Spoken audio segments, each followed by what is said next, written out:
Avec intérêt, le héros s'apprête déjà à découvrir qui lui veut tant de bien. L'homme qui l'attendait, nommé Wooda, s'est avéré être un employé du département judiciaire. Il a été envoyé au général par le tribunal. Le héros se rend immédiatement compte qu'il a en face de lui l'homme de Lissy. Il lui demande de sortir, car il n'écoute pas ses ordres. L'homme est venu ici à la demande du juge, mais dans son esprit, il n'était pas très content de l'accueil qui lui a été réservé. S'asseyant, Zhao commence à lui demander s'il est arrivé, s'il est en mission pour Sa Majesté. L'homme répond par la négative, mais l'affaire est très importante. Wooda se demande si Han Fei fait partie des derniers. Il veut l'éliminer pour éviter des conséquences fâcheuses.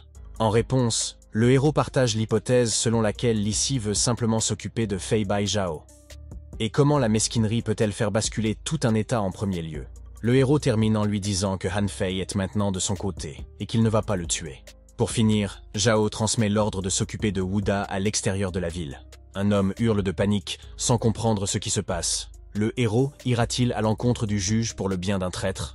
Mais tous n'ont qu'un coup de poing au visage, forçant la bouche de Wooda à se fermer. Et ils l'emmènent calmement et tranquillement pour exécuter leurs ordres. Le héros ne voulait pas avoir de conflit avec Lissy, mais maintenant il est son ennemi. Zhao s'est allié à Fei. Et maintenant, son poste de conseiller en chef est en danger. Après être arrivé à Yun City, qui appartient à la famille Li, ils sont accueillis par le chef du village. Et s'approchant du capitaine, il lui demande d'annoncer à tous que les nouvelles de ce village seront lues à haute voix. En signe de respect, le contremaître et ses assistants ont accepté cette mission. Le capitaine commence à lire les noms de ceux qui sont morts au combat, en soulignant leur bravoure et leur courage. Les parents des personnes figurant sur la liste ont commencé à verser des larmes amères. En guise de récompense, tous les morts reçoivent le titre de 4e classe. Dans la foule des habitants, il y a une fille, Yaner, qui veut entendre des nouvelles de Qi. Ayant terminé la liste des morts, le capitaine commence à lire la liste des titrés. La jeune fille est incroyablement heureuse de ne pas avoir entendu le nom de son amant sur la liste des morts. Le 9e titre reçu par Li Qing est annoncé. Les postes de commandant de la garde personnelle du Genen et les prix de Lida ont été annoncés. Tout le monde était heureux de voir un tel succès. Et c'est là que la liste s'arrête. Yaner était stupéfaite de l'absence de frère Qi. Pourquoi n'est-il pas sur la liste? Elle demande au colonel où se trouve son mari. Il était censé servir avec les ovationneurs. Monsieur Joie est surpris. Il lui a demandé si son mari avait vraiment servi avec eux. Elle a confirmé tout ce qui a été dit. C'est alors qu'une idée lui vint à l'esprit. Il s'agissait peut-être de la maison ancestrale de Zhao Qi. Après tout, lorsqu'il est entré en service, il n'a laissé personne derrière lui. Pendant que la jeune fille pleurait, on a expliqué à l'homme que Yaner était enceinte de Zhao après avoir écouté ce qu'ils avaient à lui dire. Il descendit de son cheval. La jeune fille est horrifiée à l'idée que quelque chose de terrible est arrivé à son amant. Mais au lieu d'annoncer quelque chose de grave, tous les soldats se sont mis à genoux. L'homme explique que Zhao Wei est le bienfaiteur de l'armée de millions de soldats du Grand Qin. Ils n'ont rien dit sur lui car il ne leur a pas parlé de sa famille. Et Pang Zhuang a commencé à énumérer tous les actes héroïques de Zhao Qi, Yi Di, Li Qing, Lida et ses autres subordonnés. Tout le monde était surpris et immensément heureux de cette évolution des événements. Désormais, la jeune fille n'avait plus à s'inquiéter pour son mari. Yaner se met à pleurer de bonheur que son amant aille bien. C'est alors que la jeune fille commence à ressentir des douleurs insensées, qui s'avèrent être des contractions. La femme appelle l'obstétricien. Pendant ce temps, près de la ville de Yun, dans le manoir du général en chef, un soldat est venu voir le général Mang. L'homme n'est pas content d'une telle insolence, de faire irruption comme ça. Pan s'excuse, mais il signale qu'il doit s'occuper d'une affaire extrêmement importante. Mais le vieux général lui fait remarquer que, même si une armée ennemie a attaqué, il doit faire son rapport calmement. Mais Pan ne fait que raconter ce qui s'est passé dans le village natal du général Zhao Qi. En entendant cette information, le père de Meng est en état de choc, et Pan se demande s'il doit donner l'argent du général à sa femme. Il va préparer des vêtements et des objets de valeur, 500 gardes, et envoyer le tout au village de Li immédiatement. Une nuit tranquille, dans le village de Li. Tous les grands généraux sont venus au village. Le chef se demande où se trouve la fiancée de Zhao Qi. Le contremaître répond qu'elle se trouve dans l'une des maisons, et il s'avère qu'elle a donné naissance à un double. Une partie de l'homme envie le héros, et Meng ne comprend pas pourquoi son père ne le regarde pas, et explique en toute lucidité que le fils a 30 ans et n'a pas eu plus d'un enfant. Et maintenant, Meng ne comprend pas pourquoi Zhao a eu des enfants hors mariage. Il s'avère que le gars est marié avec lui.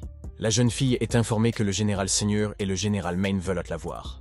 Yaner s'excuse auprès des invités pour le bruit qu'il fait. Il me rassure et me demande de ne pas m'inquiéter. L'aîné demande à se faire appeler oncle, mais l'homme au frère La jeune fille s'étonne d'une rencontre aussi inattendue. Mang remarque que Chi est si heureuse. Mais il ne le savait pas, puisqu'il ne leur a rien dit à son sujet. En remarquant une partie du pendentif, l'homme se dit qu'il a déjà vu quelque chose de semblable au palais de Zantai. Comment a-t-il atterri ici? Mais la jeune fille explique que ce n'est pas la faute du héros. Elle a découvert la grossesse après le départ de Zhaoqi. Mang a pensé que le héros était vraiment en train de tricher, ce qui s'est avéré être le cas. Et son père lui promet de lui raconter l'événement. Il lui offre également un grand nombre de serviteurs et de l'argent pour subvenir à ses besoins. Elle les remercie pour ce beau geste. Il affirme qu'il n'a fait que ce qui devait être fait. Déjà dans la rue, les héros Meng ordonnent de s'occuper de la jeune fille. Et dit aux 500 gardes, le père de l'enfant se tourne alors vers lui. Il demande à son fils s'il sait pourquoi la famille Mang a été si bien acceptée par le roi. Il suppose que c'est à cause de leur loyauté envers le roi. Mais mon père dit qu'en plus de cela, il avait le don d'évaluer la situation et de se préparer à frapper au bon moment. Et à la fin, il me demande d'écrire une lettre à Xiangyang sur ce qui s'est passé. Le fils se demande pourquoi, si le roi sait que le général Zhao a une femme et des fils, il lui fera davantage confiance. Il lui fera davantage confiance et lui donnera donc des ordres plus importants. M'en note la clairvoyance de son père à un tel moment. En regardant vers le ciel, le héros imagine qu'un jour le royaume de Xin contrôlera l'ensemble de l'Empire Céleste. En plein soleil, dans le palais de Zatai, un des conseillers court vers le roi. À l'intérieur, on parle de tout le travail accompli par les colonels. Et pour eux, l'obtention de terres est un sujet de préoccupation. Les conseillers de Wei Liao soulignent que les terres de Wang nouvellement acquises doivent être défendues à ce moment-là. Mais Zhaoqi est là pour les défendre, il n'y a pas lieu de s'inquiéter. Mais ils se demandent ce que le dignitaire pense de Zhaoqi. Et le héros commence à être loué, car peu de gens peuvent accomplir autant de prouesses en 6 mois. Le roi fait remarquer qu'ils ont une chance inouïe que Zhao soit né dans leur état, mais en même temps, il commence à s'inquiéter de son contrôle. Il a beaucoup d'ambition. Il faut donc lui confier des sujets plus sérieux avec prudence. C'est alors qu'il apprend que des nouvelles sont arrivées de Yun City. Et là, il apprend que le héros a une fiancée et des enfants. Il le félicite mentalement pour cela. Désormais, le souverain a davantage confiance dans le héros. Il l'a mérité par son action, et il ordonne qu'il soit récompensé. Mais il a lu un nom familier dans la lettre, sans pouvoir se souvenir de qui il s'agissait. On lui a dit que la jeune fille qui devait épouser son fils s'appelait aussi Yan Er. Dans son esprit, il a immédiatement pensé qu'il s'agissait de la fille de Li Shi. Il s'avère qu'il peut désormais mieux contrôler Zhaoqi. Le fil est dans sa main, et le roi, avec une grande joie, l'ordonne. Il annonce le mariage de 2 jeunes gens, 2 autres des plus belles concubines du héros, ainsi qu'une grande quantité de chevaux et d'or. Après avoir servi tout cela, il a pris l'ordre. Ces cadeaux généreux montrent que le roi fait désormais confiance au héros et qu'il lui est précieux. Le roi doit maintenant espérer que Zhao est un homme honnête et qu'il fera quelque chose de stupide. Et voici la résidence de Zhaoqi. Le protagoniste est informé de l'arrivée de Han Fei. Mais Zhao lui demande de supprimer toutes les formalités. Un peu plus tard, il admire également un bel homme. Il rougit un peu et remercie le monsieur. Il lui demande ensuite pour quelle affaire il l'a appelé. Le héros répond que c'est pour parler. Il s'interroge sur sa relation avec Li Seo, ils sont allés à l'école ensemble. Répond le plus positivement possible qu'ils sont de très bons amis.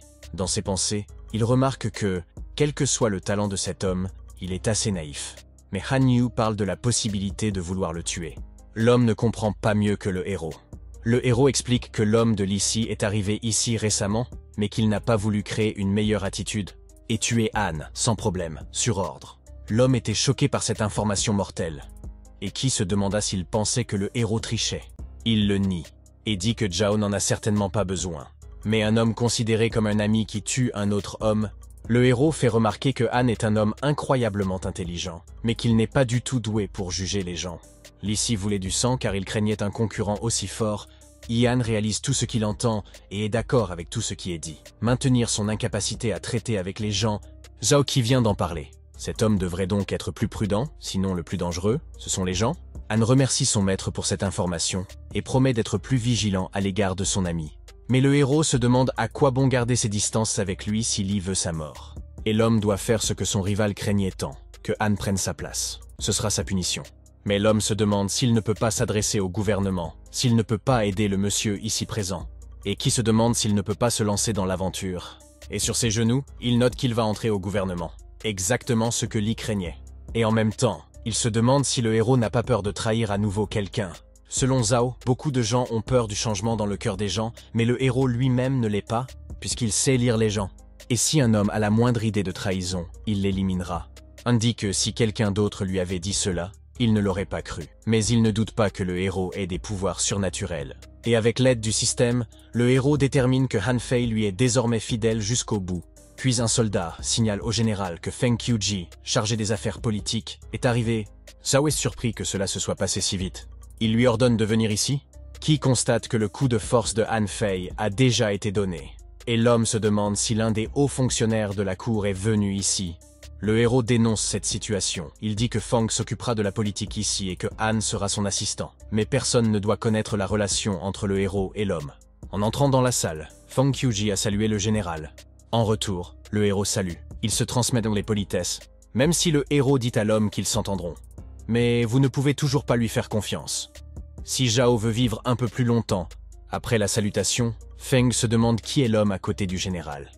Et le héros le présente, et c'est avec une expression joyeuse sur le visage que l'homme a dit qu'il était heureux de le rencontrer. Il s'avère qu'il demande beaucoup d'œuvres littéraires de Anya, et il dit qu'il l'admire énormément.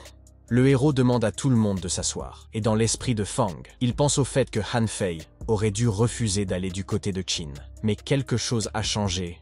Il remarque qu'il se passe toujours quelque chose autour du général Zhao Wei. La transition de Fei pourrait-elle aussi être de son fait? Au dernier moment, il pense que quelque chose de terrible pourrait se produire si Zhao utilisait Han Fei à ses propres fins. Puis le héros lui demande de l'écouter, alors qu'avant cela, Feng lui avait demandé de l'écouter. Zhao Qi remarque que Han Fei a une loyauté insensée dans ce territoire. Il propose donc d'en faire son adjoint, raison de plus pour qu'il prouve sa loyauté et son utilité. Feng apprécie la suggestion du héros. Et dans son esprit, il se rend compte que Zhao n'est certainement pas prêt à faire quoi que ce soit. Parce qu'il est prêt à abandonner Anya, FJN se demande si l'homme est prêt à devenir son subordonné. Il accepte et promet de le servir fidèlement. Zhao Qi se réjouit donc en pensant que la première étape de Han est réussie. Et lorsqu'il atteindra les sommets, il deviendra très important pour le héros, et donc, tant qu'il peut faire régner l'ordre parmi les soldats qui se sont rendus. Tous les soldats qui se sont rendus sont rassemblés au même endroit, et leur ordonne de se taire. Beaucoup ne comprennent pas pourquoi le général a ordonné qu'ils soient tous rassemblés. Ils n'ont que deux choix, devenir esclaves ou rejoindre l'armée en captivité. Et le troisième, comme l'a fait le général Baiki. Mais Zhao ne peut pas faire cela. Tout le monde commençait à avoir peur. Pourquoi tous ces soldats étaient-ils là? Mais ils espèrent tous que tout ira pour le mieux. Les prisonniers se demandent si le général Zhao est celui qui a tué leur roi. Mais ils ont reçu l'ordre de se taire. Et le général Qi a encore le temps de s'occuper d'eux. Les soldats commençaient à avoir peur du fait que le général Zhao les tenait, et qu'ils seraient traités de la même manière que le roi. Mais tout bruit est interrompu par un soldat qui menace de mourir en eux. S'ils ne se calment pas, mais les soldats ne se soucient pas de savoir de quoi ils meurent, des flèches ou des mains de Zhao. Et ils disent bon que c'est les deux. Ils sont alors interrompus par une voix qui leur demande pourquoi. Tout le monde est frappé par la peur. C'est le général qui est apparu devant eux, qu'ils ont surnommé le dieu de l'assassinat, et ils se demandent où était leur courage pendant la bataille. Assis sur un siège spécial, ils se demandent qui a enfreint la discipline. Un soldat courageux affirme que c'était lui. Le héros remarque qu'il a eu le courage de faire une telle chose, et dans son esprit, il se rend compte qu'ils sont déjà pleins de désespoir, et qu'ils ont maintenant besoin d'être moralement achevés. Je se demande pourquoi tout le monde était si inquiet en entendant son nom. Est-ce parce qu'ils ont peur qu'il les tue? Et comme le soldat est simplement silencieux, vous pouvez comprendre que c'est comme ça. Mais ce n'est pas pour cela qu'il est là. Il veut leur donner une nouvelle vie. Tout le monde est surpris qu'il ne veuille pas les tuer. Il promet de ne pas les toucher, mais en échange, ils doivent répondre à toutes ces questions. Il pose toutes les questions relatives à l'armée dans l'état Han. Combien payait-il? Combien de temps servait-il? Etc. Et les soldats de répondre que tout était forcé. Et s'ils les refusaient, ils étaient envoyés en prison. Et il n'y avait aucune aide pour les familles. Les soldats du royaume de Qin font remarquer que c'est bien triste. Car ils n'ont jamais vu d'argent. Mais le soldat crie alors son mécontentement face à toutes ces railleries. Toute l'armée s'est mise à rire bruyamment. Le héros observe que les soldats Han sont comme des grenouilles, plus longues que leur nez ne peut voir. De nombreuses personnes ont apprécié cette comparaison et ont voulu la mémoriser. Ce que les soldats n'ont pas compris, c'est que les choses ne se sont pas passées ainsi. L'une des plus grandes forces du royaume de Qin était son système juridique. Le héros demande aux soldats de raconter au Khan comment ils ont... Tout le monde doit servir à l'âge de 17 ans. Mais après 6 mois, il peut partir. Et chaque soldat reçoit 1 an de salaire. Et le héros demande s'ils étaient obligés de servir, d'où leur viendrait cette discipline. et leur dit qu'ils ont été trompés. Tuer des ennemis permet d'obtenir des titres, et donc de l'argent. Ils n'en ont jamais entendu parler. C'est à se demander s'ils voulaient les humilier pour ensuite les tuer. Le royaume de Qin a pu atteindre de tels sommets grâce à un tel système. Et le héros raconte comment il en est arrivé là. Et les soldats ont commencé à le soutenir dans sa narration. Et pour devenir comme Zhao, seul un habitant de Qin peut devenir comme Zhao. Parce qu'ils sont les seuls à avoir une telle pitié. Les soldats commencent à comprendre que la cour du tsar les a toujours trompés. L'idée qu'ils auraient mieux fait de naître dans le royaume de Qin leur était venue à l'esprit. Maintenant, ils sont moralement brisés, comme le voulait le héros, et leur propose de rejoindre les rangs de l'armée de Qin, puisque Han est de toute façon tombé. À l'heure actuelle, 100 000 soldats sont dans l'obscurité, sans aucun espoir. Il faut leur montrer la lumière, et ils tendront la main. Zé remarque qu'ils n'ont pas beaucoup d'options, et énumère leurs options. Elles sont mortelles pour eux, ainsi ils feront partie de l'armée régulière de Qin. Ils ne deviendront pas des esclaves. Ils ont été choqués par cette... L'assistante se demande si c'est la bonne décision. Elle sera signalée et une explication sera nécessaire. Mais le général note que le souverain veut unir toutes les terres de l'Empire céleste. Zhao fait donc ce qu'il faut. Mais si le tsar n'est pas satisfait et que le héros est traduit en justice, il ne sera pas couvert. Et il a crié vers les soldats, se demandant s'ils étaient prêts à servir dans l'armée de Qin. Tout le monde est d'accord avec cette proposition et jure fidélité au grand Qin. Le héros a maintenant entre les mains une armée de 100 000 hommes. Le héros leur explique qu'il les amnistie et leur rend service. Il espère qu'ils apprécieront ce cadeau. Puisqu'il a tout mis en jeu, et en mettant la main sur le cœur, promettez d'être loyal envers le roi et le général Zhao.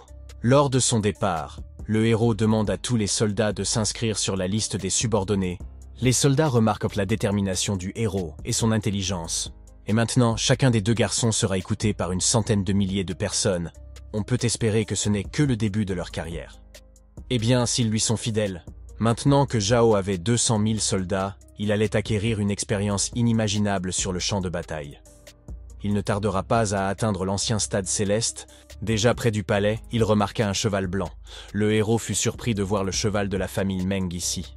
Il se demande si quelqu'un est entré pendant son absence. C'est alors que le méchant Pan apparaît et crie de toutes ses forces le nom du héros, et disant que c'était lui le coupable. Confus, le héros pense qu'il a déjà appris l'existence des soldats capturés. Il a dit qu'il était avec le général Meng. Ils sont venus se porter garant du héros, de ses actions. Le héros demande une explication. Il s'avère qu'ils sont venus pour Yan Er, et qu'il n'était pas content que Zhao n'ait rien dit à ce sujet avant cela. Le héros remet en question tout ce qu'il dit. Mais il affirme qu'elle n'est pas la fille de Li Sung et qu'ils ne sont pas fiancés. Comment se fait-il qu'il demande quelque chose qu'il ne sait apparemment pas du tout? Pan donne ensuite une lettre du général Meng et demande à Zhao de la lire. Il était aussi sûr que possible qu'il n'y avait rien à redire à cette lettre. Après avoir lu le contenu de la lettre, il l'a laissée tomber par terre. Sous le choc, il s'est écrié en s'interrogeant « A-t-il vraiment des enfants ?» Et il s'avère que le rêve de Zhao Qi s'est réalisé, sa bien-aimée a accouché. Après avoir entendu tout cela, il décide de retourner au village. Pan se demande s'il est prêt, car le voyage durera 1 mois. Le héros s'arrête brusquement, ce à quoi l'homme ne s'attendait pas. Le héros a convenu qu'il ne pouvait pas revenir en arrière. Les terres n'ont été conquises que récemment, et s'il les quitte, des problèmes pourraient commencer à se poser. Il y avait du bonheur dans ce rêve, mais aussi de la mort. Il pourrait se passer ici des choses qui me feraient perdre la tête. Et Yan Er sera seul avec les enfants. Pan remarque que le héros a failli commettre une erreur fatale, mais l'homme le rassure et affirme que sa majesté est déjà au courant, et la jeune fille est déjà en sécurité. Le général Meng a contribué à la fois à la sécurité de la jeune fille et à l'obtention de la confiance du roi, ce qui a eu pour effet d'augmenter les chances de la jeune fille d'être acceptée par le roi. En s'agenouillant, Zhao Qi a remercié Seigneur Pan et lui a demandé de transmettre sa gratitude aux généraux. Mais le fait que Yan Er soit la fille de Li Se est totalement inattendu. Le héros se demande si son père est au courant. Ipan raconte que Li Si avait renié sa fille, et qu'elle avait vécu grâce au seul villageois. La colère du héros n'a pas de limite, il ne comprend pas comment une telle chose peut être faite à sa propre fille. Pan explique qu'il voulait marier sa fille au fils aîné du roi. Mais elle était déjà enceinte. Le mariage n'a donc pas pu être consommé. Dans ses pensées, le héros se rendit compte que même s'il avait déjà pensé à ne pas toucher Li Xie, mais après cela, l'homme demande au héros de ne pas faire de bêtises. Après tout, Li Seo est proche du roi. Si vous devenez son ennemi, vous deviendrez aussi l'ennemi du roi. Chao remercia Pan et lui promit de se retenir. Mais dans son esprit, Il se souviendra de ce qui suit. Il demande également à l'homme de l'aider à envoyer la lettre à la maison pour que la jeune fille n'ait pas peur. Il y promet de revenir vers elle. Il la remercie pour tout ce qu'elle a fait et combien elle s'est accrochée à leur amour. Au bout d'un moment, le héros remercie Pan d'avoir accepté d'envoyer la lettre. En retour, Zhao lui doit un verre. Alors que l'homme se mettait en route, une suggestion s'est formée dans le dos du héros. Il s'agirait de l'armure de la famille Meng. Il s'agissait de Monsieur Fang et de Han Gongzi. Et le personnage explique toute la situation qui s'est produite.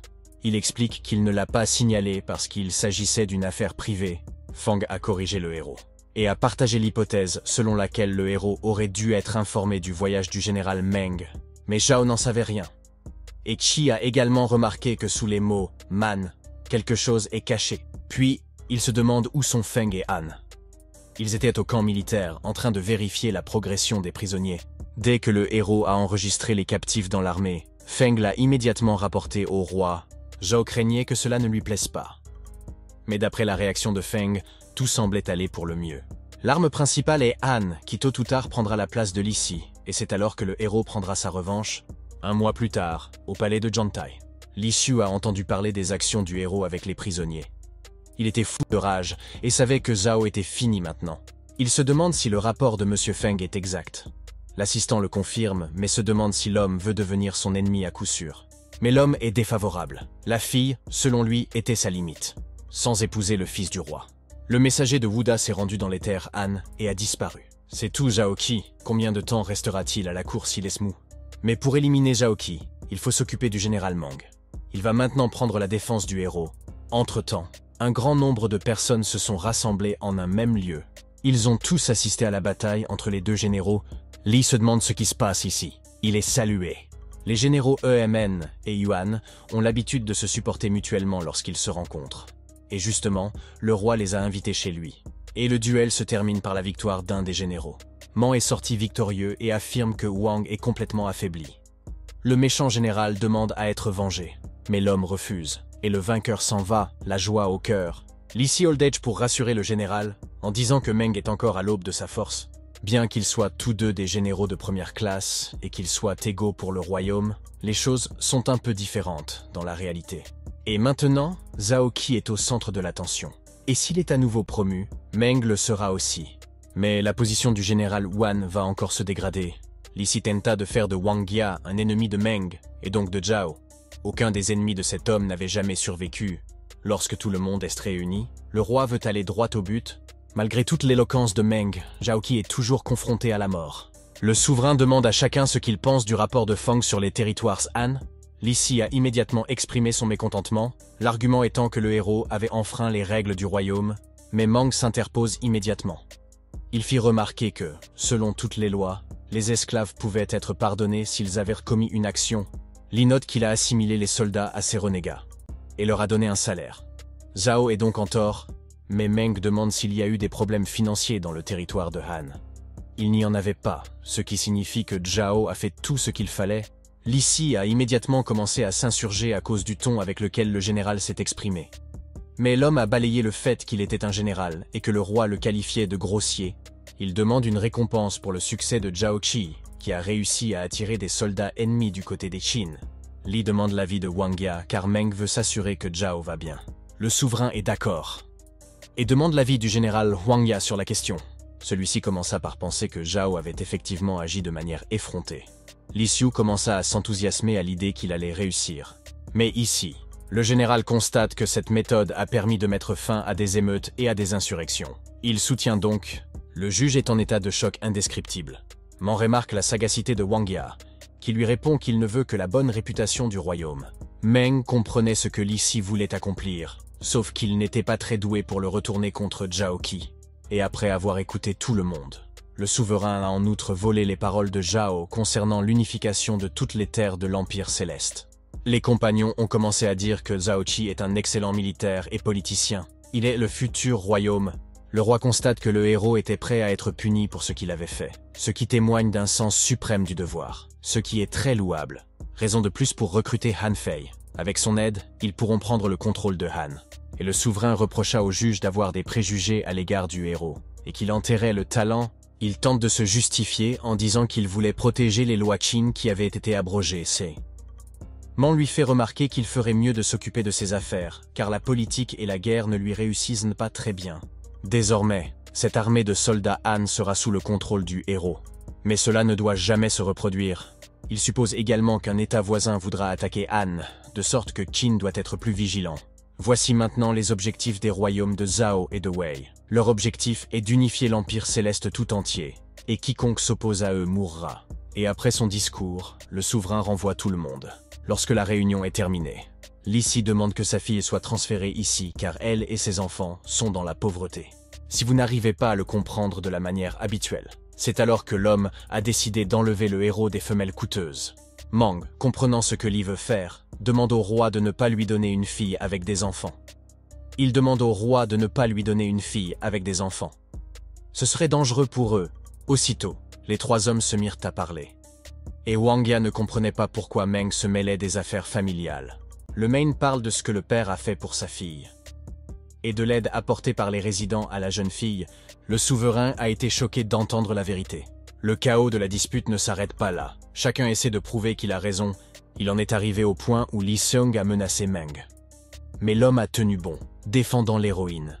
Et toute cette horreur est stoppée par une voix froide, qui ordonne de s'arrêter. L'empereur n'aime pas que les amoureux ne soient pas ensemble. Et c'est tout ce que Li Seong veut.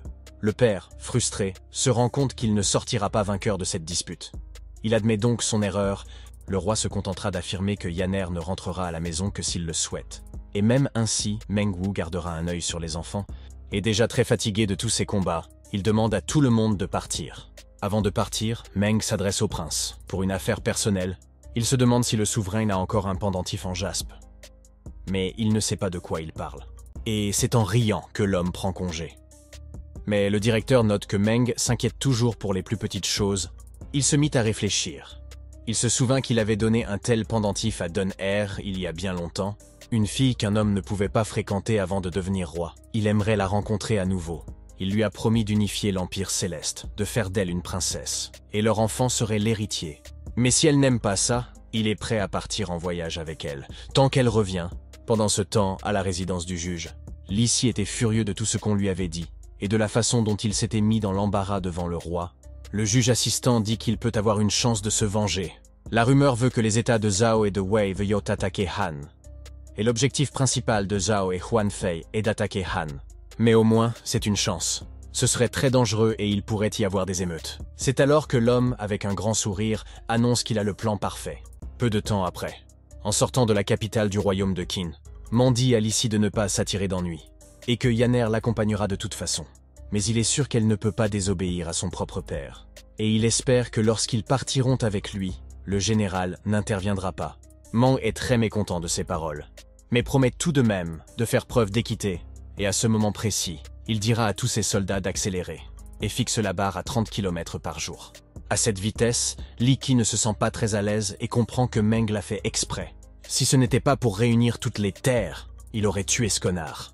Il aura aussi un assistant qui veillera sur les voisins. Je me fiche que Zhao ou Fei Han meurent tant que Feng vit. Et ce soir, à la résidence de Zhao Qi, tout le travail accompli et discuté, Feng loue le travail de Hana à sa place, et aussi le brillant travail du général Zhao Qi. Han est sur le point de partir car il se fait tard. Il dit au revoir à Feng. Dans l'une des lettres tombées entre les mains de Han, il y avait une note disant que quelqu'un voulait le rencontrer la nuit. Ainsi, avec l'arrivée de la lune, après avoir passé les gardes, mais ce n'est pas tout à fait par hasard qu'il le repère. Mais l'un des assistants de Zhao Qi l'informe que le général attend, depuis très longtemps déjà. Les soldats ont salué le général et lui ont rendu hommage. Han était très heureux de le voir. Il s'adressa à lui en l'appelant « Votre Majesté ». Tout le monde était perplexe face à ce genre de traitement envers Zhao Qi. Le héros lui-même ne comprenait pas. Il demanda à l'homme pourquoi il s'adressait à lui de cette façon. Han remarque qu'à cette époque, il a vu de ses propres yeux le talent indescriptible d'un héros, et tout le monde s'adresse désormais à lui de la même manière qu'à Han. Zhao demande à ce qu'on s'adresse à lui de cette façon, uniquement lorsqu'ils se rencontrent en personne. Et maintenant, Han se demandait ce que le héros avait bien pu faire à une heure aussi tardive pour... Le héros demande, le héros se souvient qu'il a promis de leur donner en cadeau des compétences en arts martiaux. L'homme est choqué. Il ne pensait pas être prêt pour cela, mais le soldat se demande ce qui se passe. Han explique qu'avec ce pouvoir, on peut atteindre le niveau d'un dieu et parvenir à l'immortalité. Et les gens se posèrent des questions.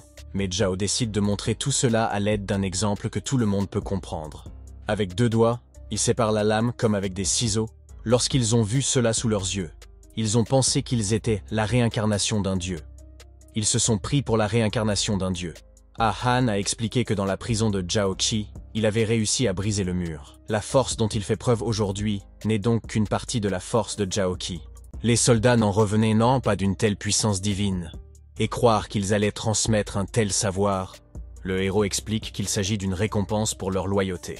Mais ce qu'il révèle n'est que la partie émergée de l'iceberg.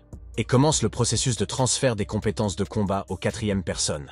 Le héros promet de leur parler aujourd'hui des 5 étapes qui précèdent la compréhension des compétences. Les hommes commencent à ressentir une force et une puissance extraordinaires dans leur corps. Il va se pincer pour se détendre. Ils ont besoin de dégager leurs méridiens. Dans un premier temps, ils pourront libérer leur force intérieure. Mais ce n'est que le début, pour apprendre les techniques de combat. Le héros peut partager son pouvoir avec eux, et si les héros lui sont loyaux, il peut continuer à les former. Aujourd'hui, ils ont commencé à faire leurs premiers pas, mais personne ne peut les connaître. Il a également déclaré avoir reçu un message de Mang, lui demandant de le lire à Hanya. Après avoir lu sa lettre, l'homme s'est indigné de cet état de fait. Han est encore plus convaincu de la nature de Li Shi, qui est une véritable crapule. Il fait tout pour lui. Zhao est reconnaissant à Ming pour cette aide. Sans lui, le héros aurait été puni. Mais le plus important, c'est que Yan Er est maintenant protégé. La famille Meng avait toujours été loyale envers Qin, mais avec l'arrivée du second empereur, ils ont été exécutés. Et maintenant, Zhao Qi promet de les protéger tous. Han s'excuse auprès du héros, parce qu'il pense que la folie de Li Song est de sa faute. Mais Zhao rassure l'homme et lui dit que le souverain est un homme intelligent et qu'il gardera un œil sur lui. Huang promet au héros que Li se paiera pour tout ce qu'il a fait. Zhao fait remarquer que Li Si a fait beaucoup de mal à Yan Er et que tôt ou tard, il répondra de ses actes. Aux soldats, il va faire monter la garde de Fang et Han. Comme Li Seo est très vindicative. Et lorsqu'il se pose la question, il s'interroge également sur la sécurité du général. Il fait remarquer qu'il peut se débrouiller tout seul pour l'instant. Le héros attendra d'être assez fort pour que Zhao réalise son nouveau plan. Après avoir ouvert la porte, le général promit de tout leur expliquer. Et Li Qing leur montrerait le chemin. Dans l'une des grottes, une foule de soldats est sortie dans le désert. Ils ont été sélectionnés comme soldats d'élite, 200 des meilleurs. Le général se demande si les gens savent pourquoi ils sont ici. Ils n'ont aucune idée de ce qui les attend. Mais ils sont prêts à exécuter sans problème n'importe quel ordre du héros. Zhao leur demande de prendre leur temps. Ils voulaient d'abord poser une question. Veulent-ils être loyaux uniquement envers leur général et non envers le royaume? Veulent-ils être l'épée d'un général qui sera invisible pour l'État? Après toutes les paroles du héros, les soldats sont restés silencieux pendant un moment. Mais bientôt, prenant son épée dans ses mains, ils se coupent la plaie. Ils font le serment de sang de rester fidèles à leur général jusqu'à la fin de leur vie. Le héros demande au système une liste de personnes dont la loyauté est inférieure à 60. Mais le système n'en a pas trouvé, car d'après ses calculs, il n'y a pas de telle personne ici. Follement satisfait de ce résultat, le héros promet qu'il ne laissera pas tomber les soldats. Désormais, ils auront plus d'argent pour obtenir le titre. Tous les soldats en sont reconnaissants. Vers la fin, Zhao Qi leur demande de mémoriser leur nouveau nom et se faufiler dans ta magie. Tous les soldats sont pleins d'énergie et promettent une fois de plus de ne pas le laisser tomber. Il remet à Li Qing la méthode de formation des nouveaux gardes de l'ombre. Maintenant, nous pouvons aussi nous reposer un peu, pendant un certain temps, pendant que Li Qi s'en occupe. Les chefs des pays de l'ombre changeront, parce qu'à travers eux, vous pourrez découvrir. La seule personne dont le héros a peur est Ying Cheng, mais il a la chance de bien traiter le héros. Le héros va attaquer l'état de Zhao et en faire cadeau au roi. Mais l'attaque de Zhao est impossible. Ils n'ont combattu qu'un autre état. Ils ont besoin d'1 an pour se préparer et décréter. Mais un dieu de la guerre leur vient en aide et les aide beaucoup. Son prénom est Kai et son nom de famille est Guo. C'est le chancelier de cet état. Huang se demande si le héros plaisante. Seul cet homme peut détruire les 6 états. C'est la raison de son surnom. Huang en est choqué, et le héros leur ordonna de l'accompagner jusqu'à la caserne. Pendant ce temps, dans l'état de Zhao, les conseillers s'adressent au souverain et lui demandent s'ils doivent organiser une campagne militaire. Sin est supposé avoir subi des pertes lors de la prise de contrôle par les Han, et d'une manière générale, comment un général de haut rang peut-il avoir peur d'un garçon de garde? Il est scandalisé. Zhao Qi n'était pas un garçon. Il était surnommé le dieu du meurtre pour ses actions, mais le chancelier pense qu'il ne cherche que la gloire. Et l'assassinat de Zhao et Fang est déjà planifié. Le souverain a fait l'éloge d'un tel plan, et le chancelier demande de ne pas en faire trop, bien qu'il se réjouisse de cette Surtout quand ils attaquent, il y aura 10 000 soldats de Khan à l'intérieur. Qui se révoltera? L'empereur soutient le chancelier. Il veut attaquer les Han, même si le général s'y oppose. Le chancelier se demande s'il ne veut pas contribuer à l'extension du territoire de l'État. En fait, c'est un ordre. L'homme confus ne savait pas quoi dire. Il s'est ensuite incliné et a déclaré qu'il n'y voyait aucun problème. Mais dans son esprit, il se rend compte que le tsar ne peut pas être persuadé, et que l'État est en danger. En l'espace de quelques mois, un exercice en bonne et due forme a déjà lieu sur le territoire de Han. Tous sont prêts à se battre, sous le slogan qu'ils se battent pour l'expansion de Qin. Le cœur du héros débordera de courage et de force. Son niveau et ses compétences se sont encore améliorés pendant cette période. Tout le monde le félicite pour son habileté à contrôler l'armée. Il a déjà créé tout un système d'armée, qui se composera de 10 régiments. Dans peu de temps, Zhao et Zhao apprendront à tous les soldats à s'améliorer. Ils ont formé plusieurs formations aujourd'hui, il transmet les principes de formation au commandant. Il demande également des nouvelles à Li. Zhang Han a déclaré qu'il était déjà tout à fait prêt à agir. Zhao pensait qu'ils attaqueraient sans crier gare, il en a été surpris. Il est également rapporté qu'il y avait à l'origine 2 groupes d'élimination, mais ils en ont obtenu un autre. Et on ne sait toujours pas pourquoi. Zhao s'en étonne et suppose qu'il est encore plus populaire aujourd'hui. Le héros a maintenant envie de les rencontrer. Un peu plus tard, traverser l'espace à cheval, les assassins du royaume de Zhao sont sortis pour attaquer le héros. Ils étaient fous de joie lorsqu'ils ont vu leur cible. Les subordonnés s'inquiètent de savoir pourquoi le héros n'a pas de garde. C'est peut-être un piège, mais leur chef affirme que le héros marche toujours comme ça. Héros. En regardant autour de la ville, j'ai remarqué quelque chose. Ils veulent lancer une attaque. Un autre qu'ils veulent envoyer pour la rapporter. Ils n'ont qu'une seule chance de tuer Zhao ou Fang. Ils doivent le faire parfaitement. Le héros descend de son cheval devant l'un de ses soldats. Sur le toit, des archers se préparent à tirer sur le toit, et le chef donne l'ordre de lancer une attaque sur leur cible principale. En plus des hommes armés d'épées, les flèches des archers volent également vers le héros. Le héros est déçu, car cela fait 1 mois qu'ils le suivent pour cette embuscade. Les flèches sont repoussées par les soldats de Qin, en un clin d'œil. Et l'assaut des tueurs tente de retenir. Les habitants de la ville ont été choqués, bouleversés par l'horreur indescriptible de la mort. La jeune fille a demandé de l'aide pour échapper à ces hommes assoiffés de sang. Le soldat se tient devant elle et lui dit de sortir d'ici, car c'est encore plus dangereux. Mais il s'avère qu'ils sont l'un des tueurs de cette unité. Mais elle ne parvient pas à blesser le soldat, qui la poignarde en un instant. Les soldats doivent être sur leur garde. Il y a des assassins parmi la population civile. Nous devons protéger l'ensemble. Le héros change d'attitude à leur égard. Il évalue leur décision de se cacher pendant le chaos. Il aimerait voir l'auteur de cette idée, et les voyous étaient persuadés que même des douzaines de soldats ne les arrêteraient pas, et qu'ils tueraient la cible. Aussi, le héros décide de s'arrêter là. Le chef des assassins entend un son approprié qui vient vers lui. C'était le bruit d'une armure. On aurait dit qu'il s'agissait d'une embuscade depuis le début. Un grand nombre de soldats se sont formés dans la rue, ressemblant à une foule. Tous les meurtriers sont encerclés de toute leur force. Ils implorent immédiatement la clémence, conscients de leur situation, mais le général décide qu'ils sont dignes de vivre. Il donne donc l'ordre de les tuer tous. Et pour ceux qui implorent la pitié, la vie de beaucoup s'achève. Un héros se tenait au milieu de cette rue. Mais le mercenaire restant décide de tout mettre en jeu et d'attaquer Zhao. Mais le héros n'apprécie pas cela, soulignant qu'il fait les choses lentement. L'assassin a été choqué par la rapidité avec laquelle le héros a réagi à l'attaque. Avec 2 doigts, il arrête la lame d'acier. Et il n'avait aucun moyen de dégainer ou de bouger son épée. Il est convaincu que l'homme qui se trouve devant lui n'est pas un homme, mais un monstre. D'un seul coup de poing, Zhao est presque projeté au sol. Le général est informé que tous les adversaires ont été éliminés. Le chef vivant des attaquants a apprécié la capacité du héros, mais a déclaré que le héros n'avait pas encore gagné. Et l'interrompant, Zhao se demanda si l'homme voulait parler de l'attaque de Fang, choqué par le fait que le héros le savait aussi. Le général a confirmé qu'il savait tout, et ses tueurs ont été éliminés avant le dernier Thor, Money Anniversary. Li King doit maintenant achever tous les adversaires restants, et déplacer la tête dans la salle des invités. Au bout d'un certain temps, déjà à l'endroit indiqué, le héros a trouvé l'homme qu'il lui fallait. Il a le premier Zhao qui se demande quel état est le client pour lui. Mais ce qu'il obtient en réponse, c'est une question sur le fait de savoir depuis combien de temps il était au courant de la surveillance. D'après ce que le héros savait lui-même, l'homme ne pouvait pas le croire. Le mercenaire pensait qu'ils avaient dans le contrôle absolu de la situation. Mais c'est exactement le contraire qui s'est produit. C'était la chose la plus facile à faire pour un héros. Les autres royaumes ne peuvent pas attaquer Han. Vous devez d'abord tuer les dirigeants, L'homme commence lentement à réaliser qui se trouve devant lui. Et pourquoi il avait été approuvé pour le poste? Tous les associés ont été tués, mais le chef a peur d'un tel destin. Et il s'avère qu'il n'y a pas de... Le héros se demande quel est le nom de l'homme, bien qu'il soit inutile. Après avoir attendu un peu, il prononce son nom, Don Ruo. Lorsque le héros entendit ce nom, il n'en crut pas ses oreilles. Il est le seul à rechercher les meilleurs espions de tout l'Empire du Milieu. Il travaillait pour l'organisation de Qin Shi Huang. Et bien sûr, le héros décide de prendre ce pion pour sa collection. Il sera capable de diriger une escouade de gardes de l'ombre et peut-être le meilleur commandant pour eux. Tout cela en supposant qu'il ait un haut niveau de loyauté envers le héros.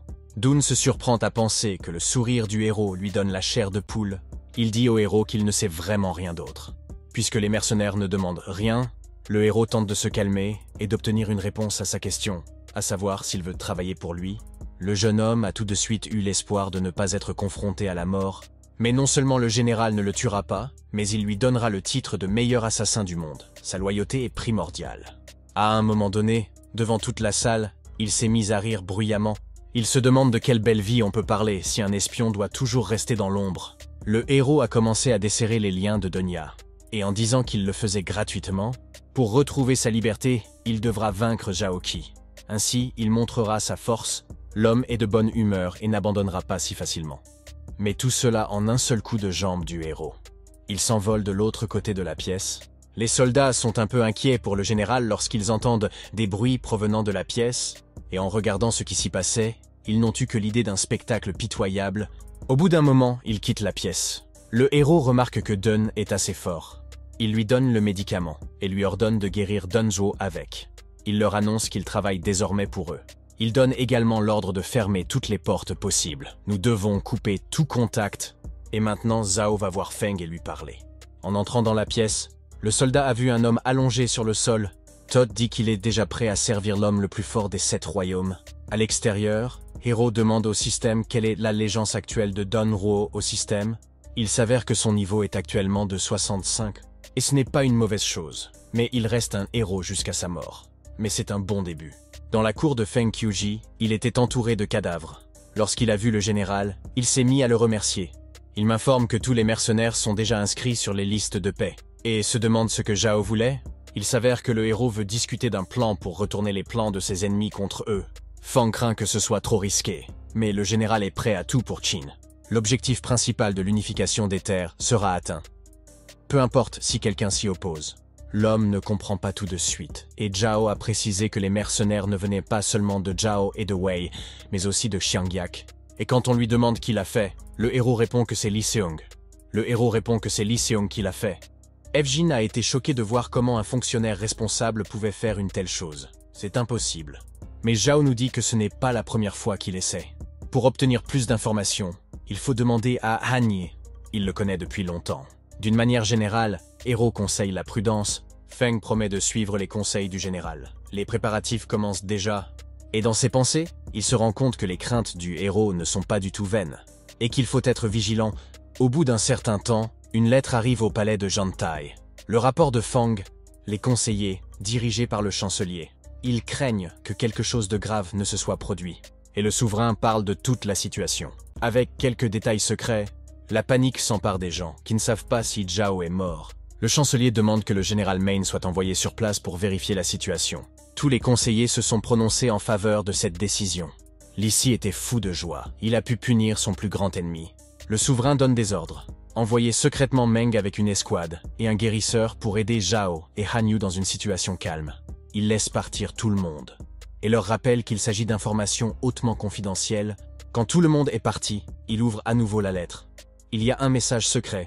Il dit que tout va bien pour Zhao, et que tout cela n'est qu'une manœuvre contre ses ennemis. Le souverain décide d'aider le héros. Il pense même aux nombreux exploits qu'il a accomplis, et il n'a jamais vu son visage. Il décide, après avoir capturé le royaume de Zhao, d'inviter le héros et sa femme dans sa capitale. La jeune fille remarque qu'un grand nombre de guerriers partent ensemble.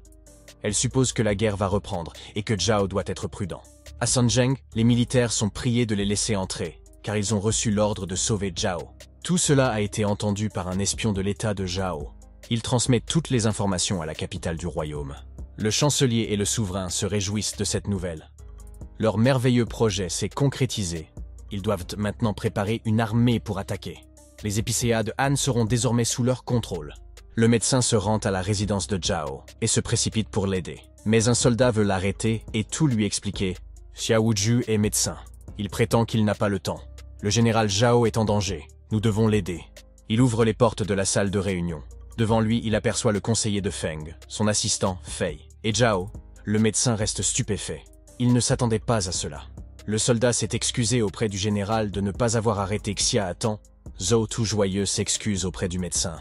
Il lui a dit qu'ils étaient un peu occupés en ce moment, car ils discutaient de questions militaires. Le médecin demande ce qui se passe ici. Le soldat répond que cela fait partie du plan du général. La puissance militaire de l'ennemi est très importante, note le héros. Et s'ils veulent attaquer Han, ils choisiront d'attaquer Nanyang. Tout cela grâce à un terrain plat, et la cavalerie passera en premier. Et en effet, elle sera forte, pense le héros. Mais ils ont une parade. Le héros ne pense qu'à gagner cette bataille de territoire. Cette zone se prête particulièrement bien à l'utilisation du feu, très lumineux. Il ne reste plus que le combat. Et maintenant, avec l'aide d'une armée, le héros pourra atteindre le niveau céleste. L'arrivée du docteur Xia a été rapportée avec précision par les espions ennemis. Et maintenant, ils vont rassembler une armée pour attaquer pendant environ 1 mois.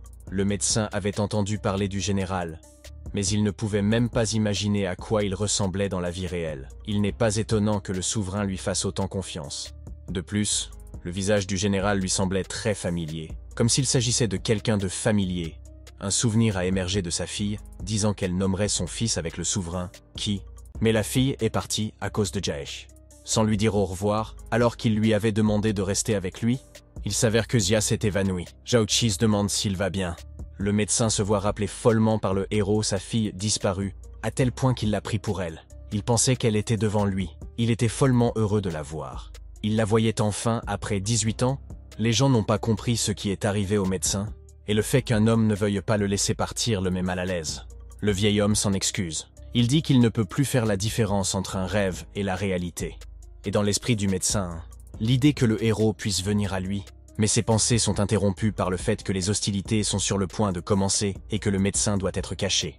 Mais le docteur ne pouvait pas se permettre une telle chose. Il ne pouvait pas laisser un héros derrière lui. Il a reçu des ordres du roi. Le docteur n'a pas le droit de s'immiscer dans les affaires militaires. Mais il gardera un œil sur le héros. Sauf que le héros a une quantité folle de médicaments. Pourquoi aurait-il besoin d'un médecin personnel? Et on ne peut pas refuser un tel homme. Il est le confident du souverain. Xia attendra d'autres instructions. En attendant, il peut se reposer. Il aura l'occasion de découvrir si Zhao est vraiment son petit-fils. Le héros demande à Fei si le docteur Xia est toujours aussi sentimental. Mais c'était la première fois qu'il voyait des larmes sur son visage. Mais 1 mois plus tard, à la frontière de Manyang, l'armée de Zhao et Wei était prête. Le général en chef du royaume de Wei, Wei Tang, partageait l'espoir qu'ensemble, ils pourraient retrouver leur ancienne puissance. L'un des commandants, dans son esprit, était d'accord avec lui, et reconnaît le talent de ce général, mais certains problèmes sont apparus parmi eux, à savoir si la blessure de Zhao Qi semblait étrange ou non, mais d'après la réaction de l'armée Qin, qui était très décousue, il semble qu'il y ait eu un dysfonctionnement. C'est alors que le calme s'installe dans le général. Maintenant, ils peuvent avoir la ville. Demain, ils pourront avancer sur le territoire des Han et ils veulent boire à cela. En accédant à ces terres, ils seraient en mesure de limiter encore davantage le retrait du royaume de Qin. Pendant ce temps, le héros est informé qu'une attaque contre eux est prévue pour demain. L'un de ses subordonnés commandera le champ de bataille. La seule chose qui lui reste à faire est de défendre la ville, jusqu'à ce que de nouveaux ordres soient donnés. Et Zhao se demande aussi si la seconde, toutes les choses qui avaient été planifiées, doit être préparée. Le docteur Xia n'est pas autorisé par les gardes à surveiller la santé de son subalterne. Quand le héros l'apprend, il demande à être remplacé. Parce que Wuju arrive. C'est la seule personne qui le fait paniquer. Après avoir franchi tous les contrôles de sécurité, l'homme ne trouve pas sa cible. On lui dit que le général est en voyage d'affaires. Bien qu'il se soit tenu derrière la colonne et qu'il ait écouté le dialogue des 3 hommes, il n'en a pas été de même pour lui. Et c'est là qu'interviennent les souvenirs qui expliquent cette panique. Il lui faisait manger des légumes spéciaux. Le médecin a même rappelé au héros qu'il serait bientôt l'heure d'aller se coucher. Tout cela pour la santé du plus grand des généraux. Face à toutes ces inquiétudes, Zhao Qi a réussi à s'enfuir très loin. Même si le héros se rend compte que l'homme ne le lâchera pas, lorsque la prochaine journée ensoleillée arrivera. Les soldats du royaume de Qin commencent à remarquer l'armée ennemie. Un grand nombre de combattants se sont rassemblés, à cheval et à pied, et surtout, avec un grand désir de détruire l'armée ennemie. sans aucune chance de survie, tout cela pour faire revivre la grande gloire passée des 3 royaumes. Le héros constate qu'à cet instant, le mur est à environ 300 sani. Et maintenant, avec l'avancée des troupes, la distance diminue à chaque seconde. En un instant, il en reste 200. Et dès que les ennemis entrent dans la zone des 150, ils peuvent être attaqués. Et toute une vague de ce qui ressemble à une pluie de flèches. Mais ce ne sont pas seulement des flèches qui volent vers eux, mais aussi un tas de gros rochers. Tous ces moyens de tuer ont très bien fonctionné sur les ennemis. Il en est très satisfait. Les archers se sont beaucoup améliorés depuis le dernier combat. Le héros commence également à gagner de l'expérience pour les exploits de ses subordonnés. Il reçoit désormais un quart de l'expérience pour les meurtres de ses soldats, dans le temps. Le soleil s'est déjà couché au loin. Au général ennemi, un rapport fait état de lourdes pertes de leur part. Ils ne s'attendaient pas à une telle bravoure. Il y avait des spéculations sur le fait qu'il pouvait avoir quelqu'un d'autre que Zhao Qi. On peut se demander pourquoi l'état de santé du général n'a pas affecté ses hommes. Pour tous les soldats, il donne l'ordre d'attaquer jusqu'au dernier homme, jusqu'à ce qu'il annule son ordre. Et l'armée est prête à exécuter les ordres de son général. Pour faire face aux archers ennemis, l'arbalète qu'ils ont mise en place contre eux est un bon moyen de les contrer. Et déjà des pierres volent vers les défenses du royaume de Qin. Aujourd'hui, ils reçoivent l'ordre de se replier sur leur position arrière. Vous devez maintenir toutes vos positions, défendre votre territoire. L'armée ennemie avance maintenant. Elle pousse maintenant sur Qin. Nous devons continuer ainsi. Sans Zhao Qi, l'armée de Qin ne sera plus aussi courageuse. C'est ce qu'ils pensent. Après Nanyang, ils vont continuer à supprimer des territoires. Les soldats de Qin, bien que surpris par cet assaut, ont juré de défendre la ville à tout prix. Le héros constate que le général, malgré de telles pertes, continue d'attaquer. Le commandant donne l'ordre d'utiliser tous les pièges préparés. Le docteur constate que le général est en effet un grand talent. Dans son domaine d'expertise, c'est le même qui dit que le héros n'a pas besoin de se cacher de lui, et s'excuse pour le dérangement. L'homme se rend compte que la guerre est un événement terrible.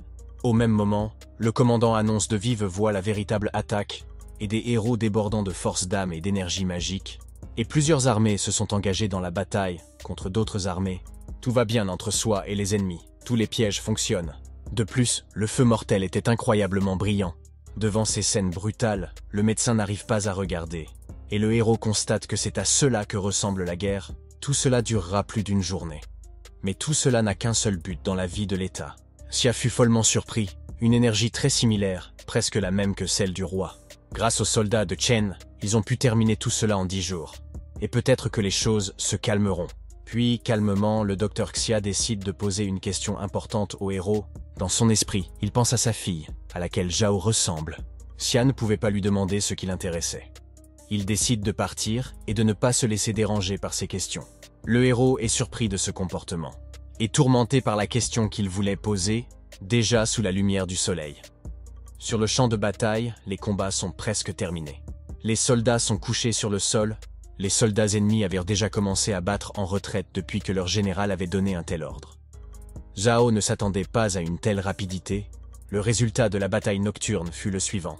Personne n'a franchi le mur. 20 000 adversaires ont été tués. Et peu de membres de l'armée Qin sont morts. La plupart ont été guéris par le remède. Le héros ordonne les jours suivants d'être sur la défensive, mais en même temps de faire preuve de faiblesse. Ils espèrent ainsi avoir une chance de reprendre la ville. Pan Nuan ne se laisse pas si facilement berner. Ainsi, au 2e jour de l'assaut du royaume, l'ennemi reprend l'offensive. Ils utilisent leur bouclier pour passer les tirs de flèches.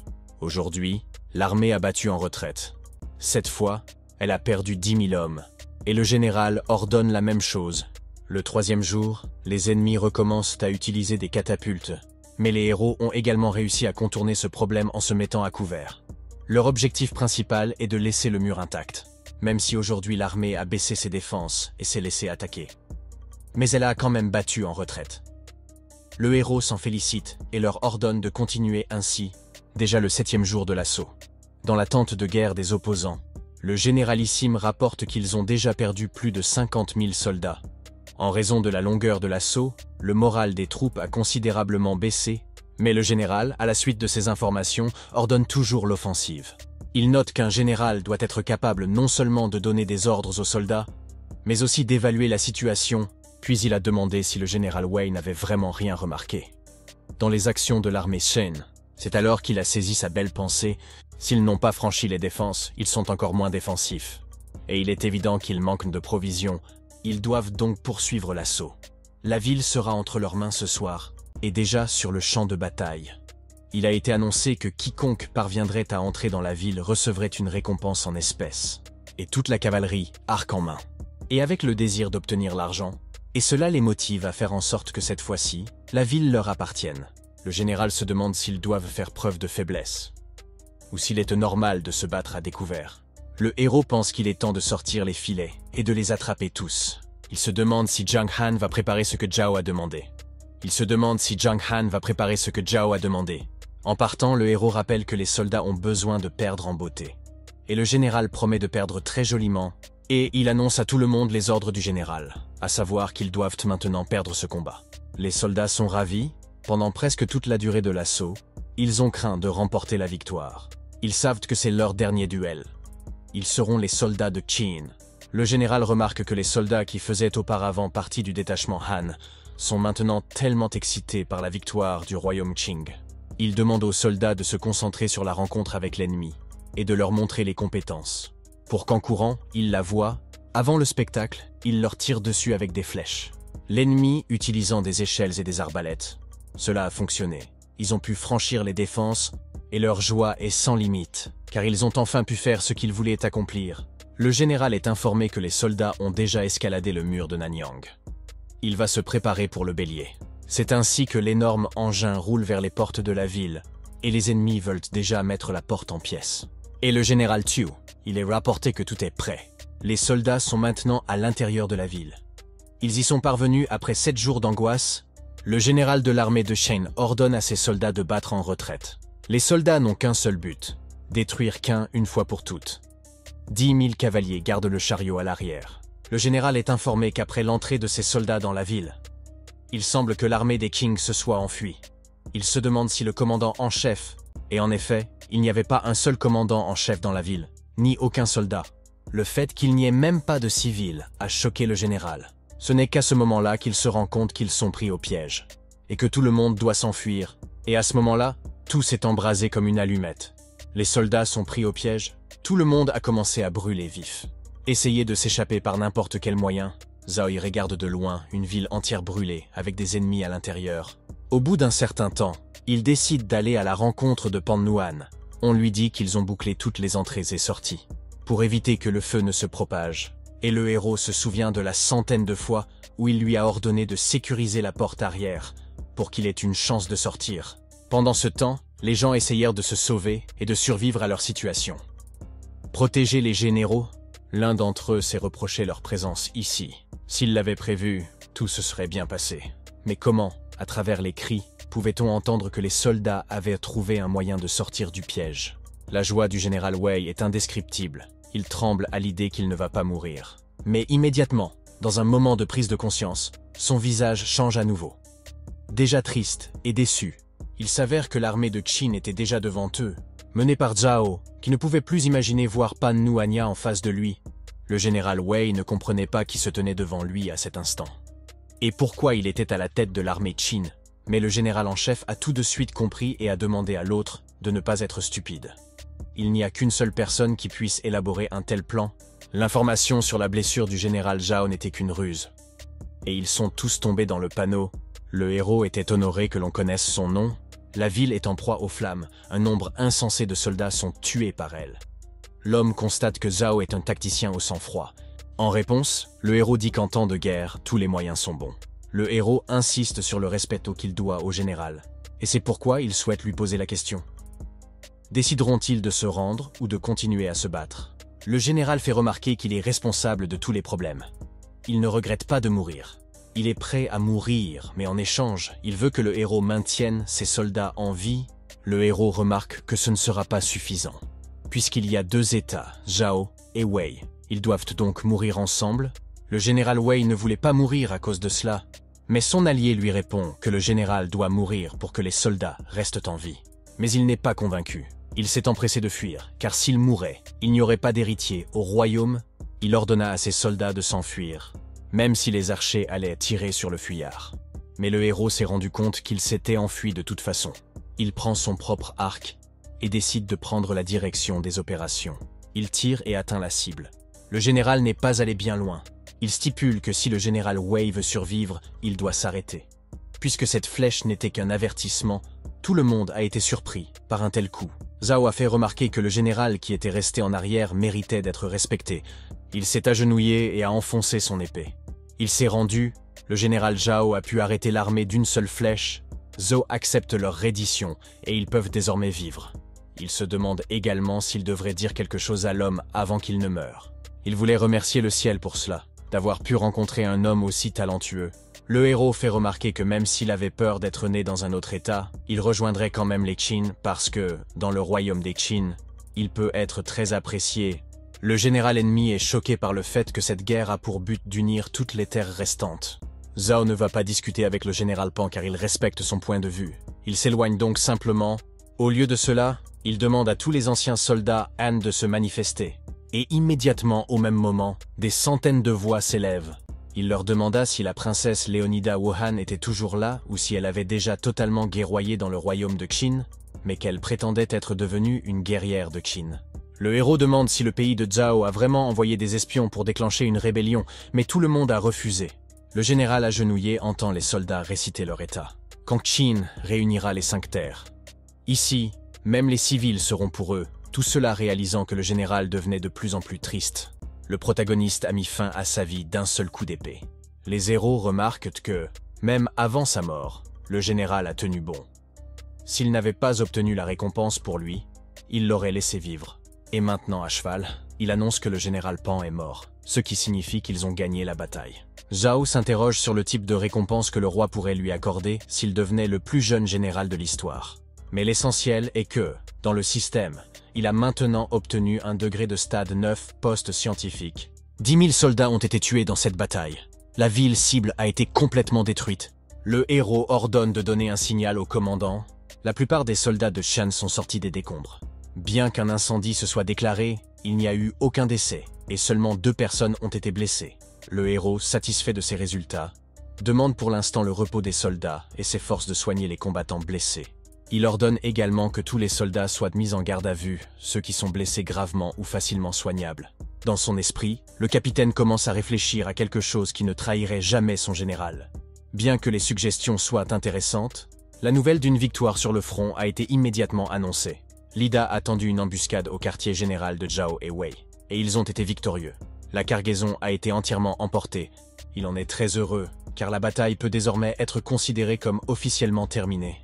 Il ordonne que personne ne divulgue quoi que ce soit sur cette bataille après tous les jours où ils retourneront à leur camp. Le héros veut déjà commencer à mettre en œuvre son plan avant que les résultats de cette bataille ne soient annoncés. Lorsqu'il entre, il ordonne que personne n'entre car il veut compter les récompenses. Il a acquis une très grande expérience, il a finalement atteint le 9e niveau. Et juste avant le 10e, il suggère que les points obtenus en tuant le commandant pourraient être suffisants pour passer à l'étape suivante. Il n'a reçu que plus de 1000 points, et il ne lui reste qu'un peu de temps pour atteindre le niveau 10 avec l'expérience acquise. Il demande au système d'améliorer les points de douleur au maximum.